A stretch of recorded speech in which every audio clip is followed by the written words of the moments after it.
So the key to this whole organic thing is using fish pond water with live fish, putting nutrients into the water. You understand that part? Sure. Okay.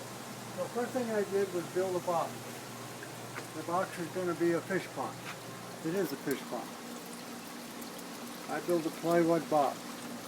But for you, Rubbermaid makes a 100-gallon rubber tank that you can. Yeah. What kind of fish? They make a container. Rubbermaid does. It holds about 100 gallons of water. This holds 100 gallons of water. Yeah. It's not rectangle like this. It's more square, I think. Anyway, you can start with that. Now you've got your fish pond. Okay. In the fish pond, you need a pump. See, I got the pump with the PVC pipe. The pump is on the bottom of the fish pond. Sure. And there's the PVC pipe. The PVC pipe runs underneath. And take a look. This is it back here. I divided it into two. Comes up, and we have two fish water feeds for each grow bed, because I have two grow beds. You can regulate the amount of water, which is very critical, by putting a ball valve. The pump is pumping wide open, but you regulate the water going in by this ball valve, because that's very critical to making it work. Okay, now we got the water supply. Now we have to have a place for the strawberries to put their roots, the strawberry plants. So I bought a container like this from Walmart, 20 bucks. It holds 50 gallons empty, I mean, with nothing in it. My friend cut it off at 14 inches. Okay, we cut the top off, and we made two containers as grow beds. And we fasten them to a 2x4, and they have to be higher than the fish pond, so we can drain the water by gravity back to the fish pond. The fish pond water is going in here, and it has to get back to the fish pond. Okay? Okay. So far you got me? Yeah. Okay. So underneath we have a drain pipe on each one. See the drain pipe? Yeah. We have a drain pipe. That allows the water in the grow bed from the pump to go back to the fish pond. You don't have to do this, but I probably recommend it for you. But anyway, we'll get into yours later. So now we have supply, we have return. Okay. This pipe underneath, the drain pipe, goes up, and inside of here is the continuation of that drain pipe. That's called a standpipe. That comes through the container, and it's all sealed off. Comes through the container, comes up inside the grow bed. Ideally, I read from the University of Hawaii, the grow bed should be 8 inches to 12 inches. That's ideal.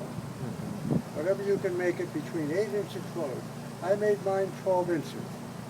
So I have 12 inches of depth for the roots to grow in. So now we have a standpipe. That standpipe goes out the bottom, goes back to the fish pond. Okay, now how do we make that work? With something they call a bell. This is a bell. And what this actually does, it goes over the standpipe. The standpipe is inside of it.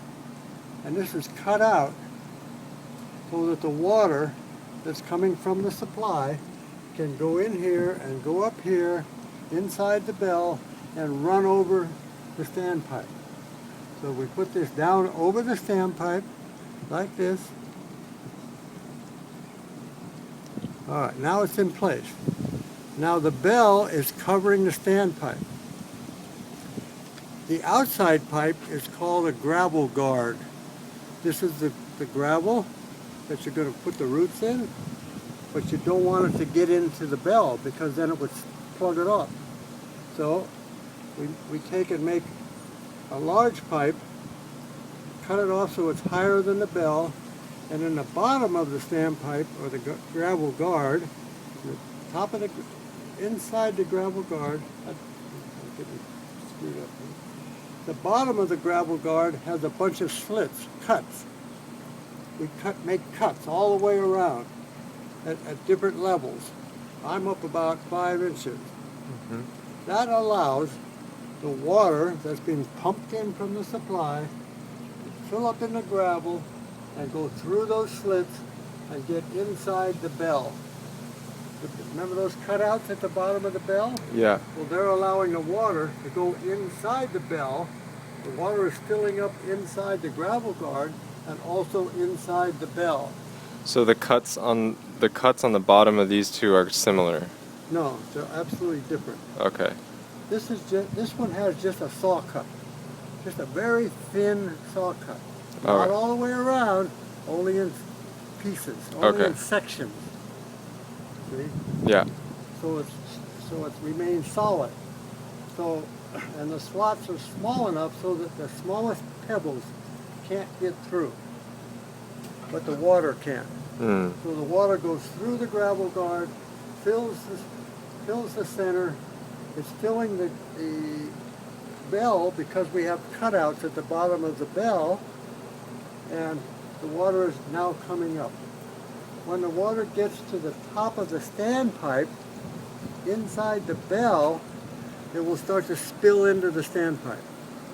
When that happens, a phenomenon happens. Nature provides a vacuum and a siphon is created.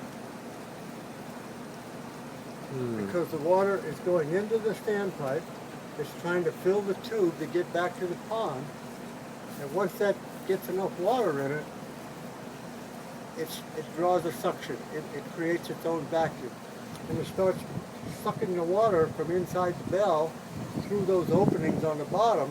They're going up and out, up and out. So now this chamber is going down.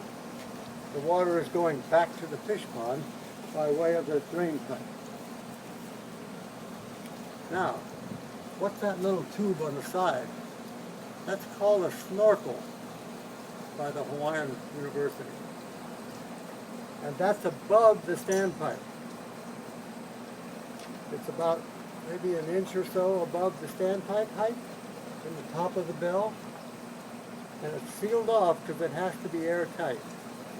What that does is, when the water goes down by the siphon, and it gets to the bottom of that snorkel, and it starts to get dry, it allows air to get in.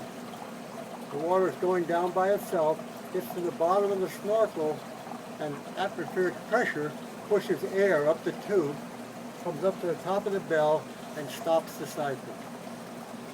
Automatic. Phenomenon of reality. So what happens then, the drain tube or the standpipe, then all the water drains out because there's no more suction, and the water falls to the bottom of the inside of here, or inside the bell, the water falls back to the bottom, and now the standpipe is sticking up in air inside of the bell because the tube emptied itself. The tube going back to the pond emptied itself. There's no more suction. It just drains back by gravity because it has to go downhill a little bit. The water has to be able to get out of the drain pipe back to the pond. You can't have it going uphill. It has to be either level or just slightly downhill. Okay, now the drain pipe is empty, the inside of the bell is empty, and this is filling the whole thing again. As it fills up, gets to the top of the standpipe, starts to run over, a vacuum is created, a siphon starts, and the water starts going back to the fish pond. When that water drops to the bottom of that snorkel, air is sucked in, air comes into the top of the bell, stops the siphon. Beautiful. Simple. Beautiful. And it'll just do that forever, Yeah. as long as it has a water supply. Wonderful. Incredible, wow. And This tub I added on my own initiative. This tub holds live plants. They're called peace lilies. They're a shrub.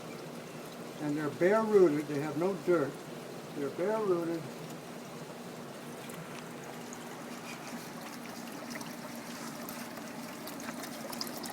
They're bare rooted, so the roots are hanging in the water. See that? We've washed all the dirt off. Now the reason we use a peace lily is because they will grow in water without dirt, and they're very massive roots. Now why do we do this? We do this to take all the nutrients out of the water as a filtration system for the fish. The fish have to have filtered water. And this is going to help that when we first start up the system. Just like an aquarium. When you have an aquarium, you have to have a filter. You just can't put fish in an aquarium without a filter. You have to get the nutrients that the fish waste puts into the water, you have to get that eliminated. Well, these plants are going to do that for me to help purify the water going back to the fish. None of these videos that you'll watch say anything about the fish. And that's a big mistake for beginners. That's what my friend had trouble. My friend called me up and said, my fish are dying, my fish are dying. So I went down and said, we got to test the water. Test the water, very high ammonia from the fish waste. It's putting all this ammonia in there every time you feed them. So it burns the fish. And they can't stand ammonia. They can't live in ammonia water. They have to have purified water. They have to have water with no bad stuff in it. yeah. So the plants are going to do that right away. And we're going to have immediate filtration going back to the fish. So the water that's coming back to the fish should be good water.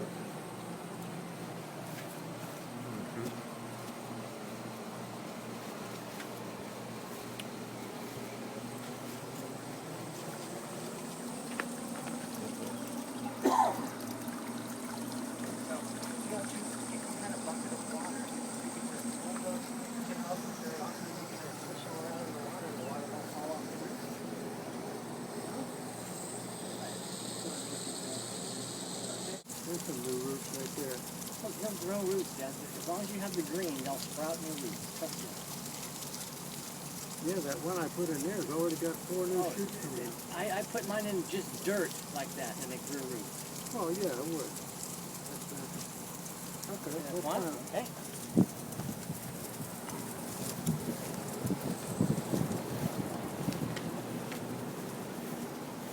How far apart you want these? You want these in a certain spacing? The other one, what do you think? I don't know, I'm guessing. I think just the top of the roots is just sticking up above in the air. That one on the end is really doing well. I think that ended up sticking. It looks like it's doing Do you good. want them like this, or do you want this is one of them? Like this.